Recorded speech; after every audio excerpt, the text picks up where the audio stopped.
And you know the sun's sitting fast, just like they say, nothing good ever lasts. Go on now and kiss it goodbye, but hold on to your love because your heart's bound to die. Go on now and say goodbye to our town, to our town. Can't you see the sun sitting down on our town, on our town? Good night.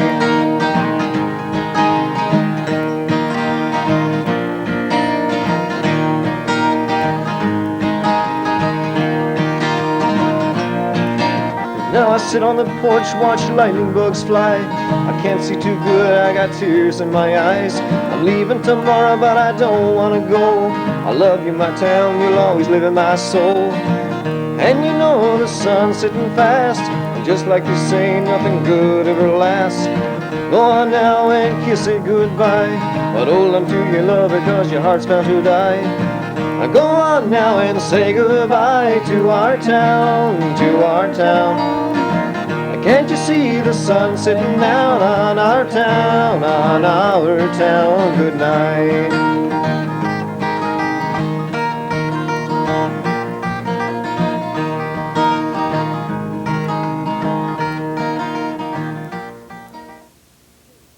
Good evening and welcome to This Week in Review. Tonight's stories include new emergency room policies for Western Healthcare.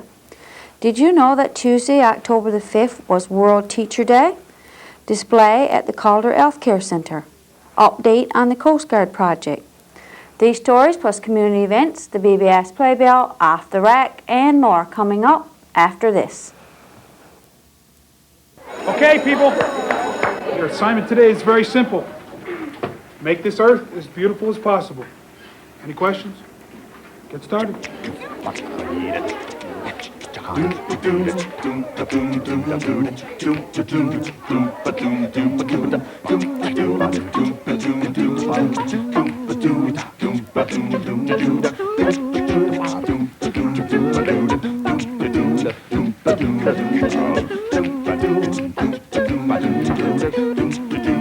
Does anyone know where Lisa is? Yeah, I do.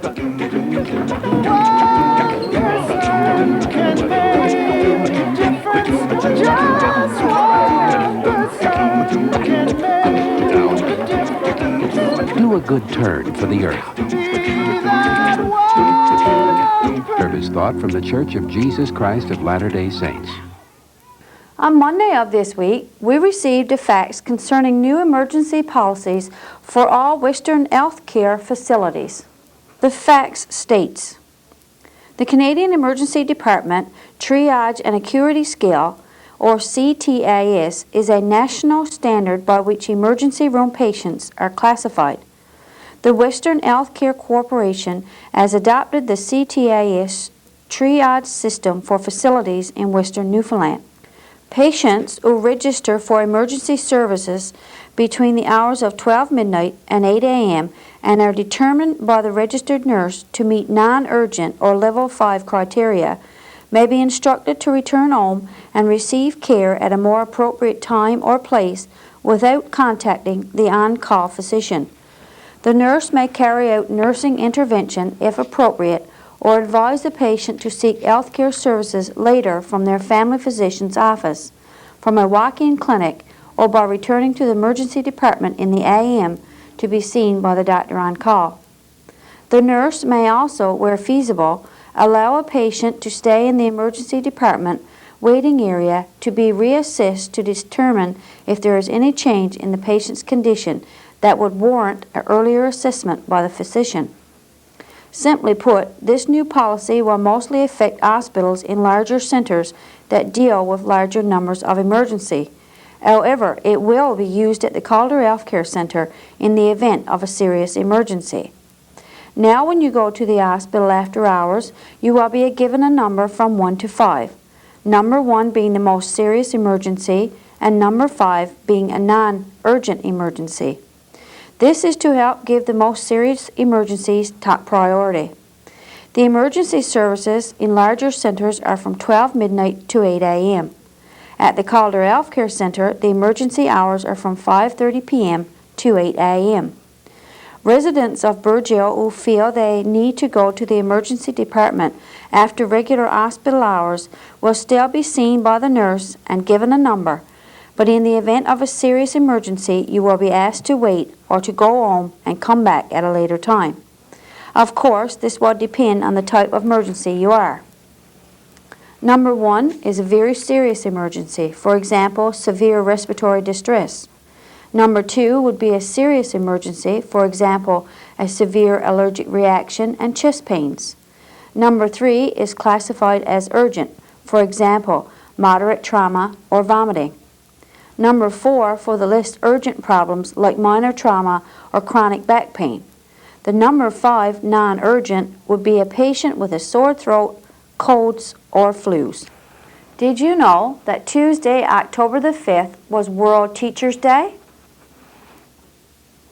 I didn't realize there was a World Teachers' Day until we received a news release from the Department of Education. Our community usually recognizes Teacher Appreciation Week held in February as a time to show our teachers how much they are appreciated. However, it is still a nice gesture to wish all our teachers a happy World Teachers' Day. The news release states, Education Minister Tom Anderson invited all Newfoundlanders and Labradorians to join him in applauding the more than 5,800 teachers throughout the province who are the heart of the educational process.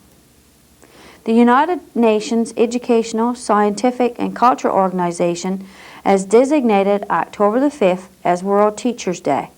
Over 100 countries observe World Teachers' Day, recognizing the invaluable work done by teachers around the globe. The minister encouraged all Newfoundlanders and Labradorians to reflect on the critical importance of teachers and the teaching profession in this province. We have entrusted them with our future, and they deserve our thanks. The theme for this year's World Teacher Day is Quality Teachers for Quality Education. The minister noted that this theme highlights the key role teachers play in the education system. We have the most highly qualified teachers in the country. They are an exceptional group of professionals dedicated to education and well-being of our students. Their commitment often goes beyond the classroom and has a profound effect on the lives of our young people and the province. They deserve to be recognized for their energy, drive, enthusiasm, and leadership. United Nations Educational, Scientific and Cultural Organization inaugurated October the 5th as World Teachers' Day in 1994. The Calder Healthcare Center has set up a display on breast health and pet awareness issues. October is Breast Health and Pet Awareness Month. The Calder Healthcare Center and the public health nurse has set up this display. This is a new display with a butterfly theme. The public is encouraged to drop by the main lobby at the hospital to pick up some of the free information on these important health issues. There are pamphlets on simple tests that could save your life, a pap test, and 2 cancer facts pamphlets. There's a woman's health fact sheet, breast self-examination, and questions about cancer. There are bookmarks and a Healthier You booklet. There's also a questionnaire for you to fill out if you wish. When you fill it out, your name will be entered into a draw for a woman's diary and a mug. During the week of October 18th to the 22nd, placemats will be put in all the restaurants around town to help promote awareness to these important women's health issues. Posters will also be in different areas around town. The public health nurse will also be visiting the school to talk to the females in Level 1 about these issues. On Thursday, October the 28th, the public health nurse, along with the Cancer Society, will be offering an information session on the importance of having a yearly checkup and on how to maintain good breast health. If you haven't registered, you may still do so by calling Darlene Strickland or Brenda Strickland. Stay tuned for more of This Week in Review coming up after this. Little things you do that you think are small and few are the things that mean the most to me. So just keep giving whatever you're giving, 'cause even when you're giving just a little, if you're doing just a little, you're helping a lot. it helps a lot. From the Church of Jesus Christ of Latter-day Saints. It helps a lot. We visited the Coast Guard project on Wednesday of this week. Johnson's Construction has done quite a bit of work at the site since our last visit. We spoke to Gerald Legg, supervisor at the site, and he gave us an update on the work that is being done to date and some of what we can expect to see within the next few weeks. All the cribs have been put down and loaded with rocks. Leveling timbers are the next stage in the construction of the wharf. In approximately 3 weeks' time, we will see the rebar and cement top put on the wharf. As you can see, the black material, or geotech, has been put around the inside of the wharf. At the end of this pier, there will be a floating dock. At this end of the pier, this is where the boat slip will be located. 75 to 80% of the water line has been put down. The rest will be installed as soon as this retaining wall near Joy's has been completed. This wall is about 1/3 done. It will help keep the main road to the site from falling towards the restaurant. Mr. Legg is hopeful that by Thursday of this week, the septic tank will be put down. This huge hammer is beating up the large rocks in the hole where the tank will go. Water is also being pumped out at the same time. Once the septic tank is down and covered, they will be laying out the main building. The 2-story main building will be constructed in this area near this small tractor. In this area, there will be another retaining wall. The project is a few weeks ahead of schedule. The boat storage building is well underway. Here is where the boats and other supplies used in the rescue business will be kept. Mr. Legg told me that about 8 individuals from Burgeo are presently working on this project. That makes half from Johnson's and half from Burgeo. Johnson's Construction would like to remind residents of Burgeo to please stay off the work site. With so much heavy equipment operating in the area, this has become a safety concern. They would also like to advise that they do have security in place at the site. We will continue to keep you updated on the progress of the project. We spoke to Mr. Corey Penny, principal of the Burgeo Academy, on Wednesday of this week. Good afternoon, Mr. Penny. Good afternoon, ma'am. I understand you have a few topics you'd like to pass on to the community. Absolutely. I've asked you in for just for a few things I want to put forth. Again, unfortunately, and I hate to do this again, but it's regarding fundraising and some things we got planned. But 2 Saturdays ago, our girls were successful in winning the regional girls softball team.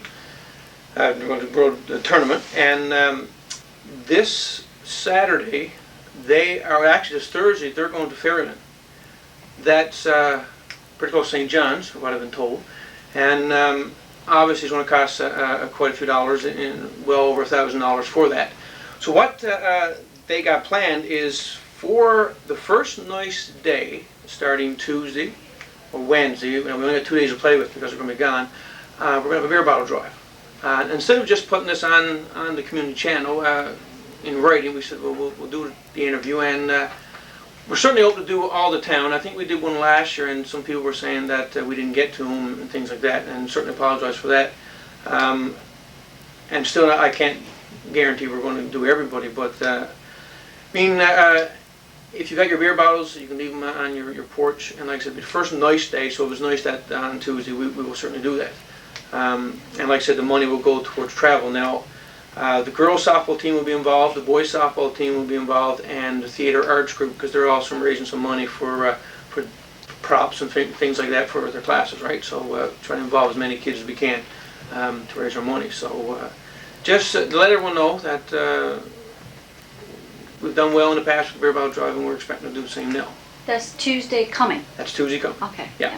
It was nice. If not, it'll be Wednesday, and if not, where they're going to be gone, it'll have to be the week after. Okay. But hopefully we'll do it before they go, right? Okay. And I mean, this is pure travel for them. They're part of it, and we've asked the school board for some money. I haven't heard back from them yet, and I mean, the students will pay so much. I think they pay $10 themselves, and outside that, the school will come up with the rest of it. So, I mean, and it's got to come from fundraising. It can't come from our instructional budget. I mean, this is pure funds, and again, we're so far away because we're probably, I suppose St. Anthony might be a little bit further, but we're a long ways away from St. John's. Exactly. It causes a lot, right? So they will be gone, I believe, Thursday, Friday, Saturday, and if they do well, probably back on Sunday. Right? And we certainly do wish them all the best. Also, along with that, just again, a reminder about the recycling. The recycling will be collected Friday. And that's been going, seems to be okay, but there's always room for improvement. Again, it seems like as mainly a lot of the teachers aren't bringing in the recycling, but like I said, we don't need much. We only need a little, and if everybody participates, we can make a lot of money. The bingo, I think we raised approximately $17 to $18 for a bingo. That was great. It involved all the school. Again, people say I'm never satisfied, but we could have done better. Right? I mean, there were still cards that weren't sold. I have to apologize, I didn't put them into the stores. Now, we had 166 kids selling bingo cards. I mean, they're out there, but I've completely forgotten, and I'll take all the blame for that one. That was my fault. I completely forgot. So for our next 2 bingos in the future, hopefully we'll remember to put into stores. But that's not bad. I mean, and again, that's the money that goes towards the travel. And I also forgot to mention that our student leadership are going to participate in the bingo, because they're going to be gone that Thursday and Friday same time. They're going to Bonavista. Vista. There's 5 students going in that, and now they are raising money on their own. But I mean, it all costs us money. It's unbelievable. The other thing outside that, it is a little bit of a fundraiser, but on October 27th, I guess most people see around town now, there's a concert on the go, and I think we've had a message on BBS. Tickets can be picked up from Ellen Swift. It's $10 for adults, $5 for students. There's 3 bands. I believe that's Miss Tucker's been taking care of it. There's 3 bands that's coming to. It's a promotion for a cleaner environment. So, I mean, to tie in with our recycling, I mean it's a good thing. And we just had a staff meeting, and we'll try to get some things planned for that night. Maybe even to bring in some recycling along. I mean, when you come into just again with the promotion, right, of a cleaner environment, and it's one thing that we certainly can do. So I mean, it's not only for money; it's obviously to have a cleaner place for everybody, right? But along with that, I think whatever money is raised from that, we get 10%. And again, now some of the staff members asked how many people can the gym hold, and that's something I gotta figure out from the fire department. And I'd say Jim would probably know anyway. But the bands are getting 90%, but I mean 10%, $10 a ticket for adults and $5 for students. That's a lot of money, and 10% still adds up, right? The final thing I have, we still haven't got any volunteers for the crossing guards, and a couple of people have been asking about it. The ones that did it last year, I think it was 4 of them, that they've inquired about it, but they're just not going to get involved if there's nobody else that would like to. So again, if you got a few minutes to spare, it's only again 5 minutes a day, we would certainly appreciate your help in that. Okay, well. And I think that's all that I have on this issue. Okay, well, thanks very much for that, and we'll talk to you again, I'm sure. All right, thank you. On Thursday of this week, the Lions and Lioness held the World Lions Day celebration. To celebrate this important event, all seniors, widows, and widowers were invited to the community center for a hot roast beef supper, followed by a card game and dance. The evening got underway at 6 p.m. when MC Stan Kosser seated the Ed table guests. Reverend Idle then said grace over the meal. Approximately 75 seniors attended this celebration. Once the meal was finished and everyone was enjoying their dessert and tea, MC Stan Kosser introduced the Ed table guests, followed by greetings from King Lion Max Billard. King Lion Max introduced 2 special visitors from Ottawa, Marilyn Marsden Turner and her husband, Walter Turner. Max then presented Mr. Turner with a Lions Club pin. Next to bring greetings was Lioness President Doris Pink. The two oldest seniors of the evening, Mrs. Pearl Warren and Mr. Jimmy Steve Marsden, were presented with gifts on behalf of the Lions and Lioness. MC Stan then drew for a door prize. The lucky winner was Lottie Mercer. Mrs. Warren and Mr. Marsden then cut the cake that would be passed around later on in the evening. To conclude this part of the celebrations, Reverend George Childs returned thanks. Once the tables were cleared away, most of the seniors then enjoyed a few hands of cards. Some others just sat around and chatted with their friends while the Lions and Lioness served the refreshments. By 10:15 p.m., the winners of the cards were announced. The booby went to Marilyn Marsden Turner. Second prize was given to Mary Bungay, who had a score of 790 points. And with a score of 900 points, Gladys Marsden was awarded the first prize. Then it was time to dance. The seniors and guests enjoyed dancing to the music provided by A&A Disco.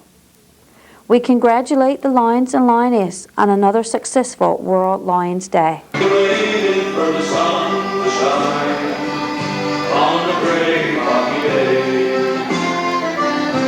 To wake in the early morn to the sound of the old foghorn, and wait for the men to return with their boats in the bay. All these things I don't see no more when I lived on the old Cape shore, and I gazed at the boats on the wharf on a gray foggy day.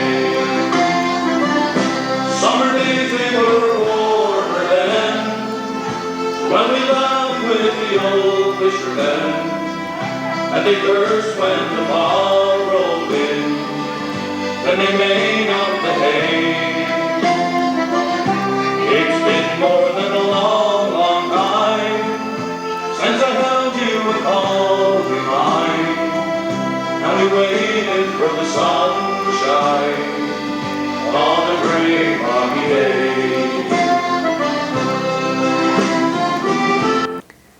Stay with us for Off the Rack, the community events, and the BBS Playbill, all after this.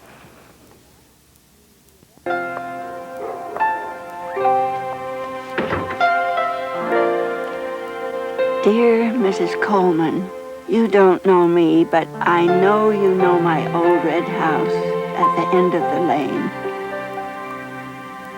Please forgive me for tracking you down, but I had to thank you. I'm not sure what inspired your kindness. Oh, it's a godsend. Since my wretched hip surgery, just getting to the end of the lane and back takes nearly half an hour, and sometimes the pain just isn't worth it. You brought me something much more important than newspapers. You brought me the understanding that it's the small, the simple things that really help people. If you're doing just a little, you're helping a lot. From the Church of Jesus Christ of Latter-day Saints. Off the Rack. This week, as we scanned our tape rack, we came across a tape of Fire Safety Week. Let's look back to October the 14th, 1990.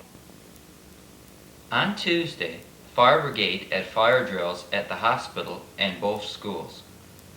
Everything seemed to run very well at the hospital as well as at the schools. The students at the schools seemed to get out of the buildings quickly and in an orderly fashion. Once outside, the teachers called the register to make sure everyone was accounted for.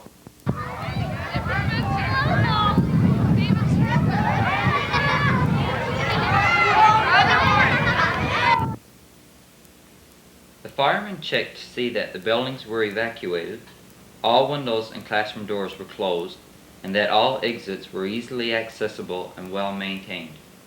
The uniform that I'm wearing now is what they call a fireman dress uniform. That's what we wear like when we go around talking to the little boys and girls like we're doing now, right? This uniform here is what we use when we go to a actual fire. Evening. Welcome to the community event segment of tonight's broadcast. I'm Rebecca Young. The winner of the Burgeo Academy TV Bingo was Neil Spencer. Congratulations, Neil. The Burgeo Lioness will be hosting TV Bingo on Wednesday, October 13th at 7 p.m. One game for $300. Cards are $6 or $5 and are available from any Lioness member and are in most stores around town. Please support the Lioness, play TV Bingo, and you could win $300. The flu shots have arrived and will be available each Wednesday from 2 to 4 p.m. If you have not received the flu shot before, you will need to book an appointment with your family doctor in order to receive it. Upcoming events. Saturday, November 20th, LOBI Christmas Craft and Bake Sale. Saturday, November 27th, Anglican Vestry Christmas Sale. Sunday, November 28th, Lioness Christmas Sale. Thursday, December 2nd, UCW Fall Sale. Thursday, December 16th, LOBI Basket of Towels Ticket Draw. Saturday, December 11th, United Church Cake Plus Sale. We will have more details on all of these events at a later date. On Wednesday, October 27th, Burgeo Academy will host an all-ages concert by the Cobblestones, Bobby Evans, and the Neil O'Leary Band. The show begins at 7:30 p.m. and costs $10 for adults and $5 for students. Tickets are being sold in advance and there is reserved seating. To purchase your ticket, please contact Helen Swift at 886-1254. Burgeo Academy will be having a book fair from October 18th to 21st. There are books for all ages, from preschool to adults. There are gift ideas and computer software. The fair will be open daily from 9 a.m. to 4 p.m. and on Wednesday nights from 6 to 9 p.m., especially for families. During the family event, there will be a story time, coloring time, and a draw for $25 worth of books from all family entries received. Make plans today to attend the Burgeo Academy Book Fair. The Health Committee is sponsoring a free caregivers workshop on Monday, October 25th at the Fire Hall from 6:30 to 9:30 p.m. for all paid and unpaid caregivers who are interested in learning new strategies to manage caregiver stress. Some of the topics include joys and stresses of caregiving, awareness of signs or risk factors that could lead to increased stress, and self-care techniques to reduce stress. The workshop has limited space for 40 participants. If a replacement caregiver is necessary for you to attend, funding is available. Refreshments will be provided and prizes to be won. For more information, please contact Ada Vatcher at 886-2294, Kathy Cutler at 886-2185, or Trudy McDonald at 886-2297. Registration forms can be picked up at the hospital front desk, BBS office, and the public health office. If your group or organization has an upcoming event planned, we would be happy to advertise it for you. Just call the BBS office by Wednesday of each week to have items included in this portion of our broadcast. That concludes the community event segment of tonight's broadcast. See you next week. Tuesday for a rebroadcast of Pansy's Garden. TWIR Luck. On Thursday, we will have a rebroadcast of the Recreation Center grand opening. Join Pansy and the gang for 2 stories, a craft, and lots of fun on Saturday morning at 11 a.m. on Pansy's Garden. And I'll be here again next week with This Week in Review. Please stay tuned now for the Recreation Center grand opening. For This Week in Review, I'm Marie Rose. Good night and God bless.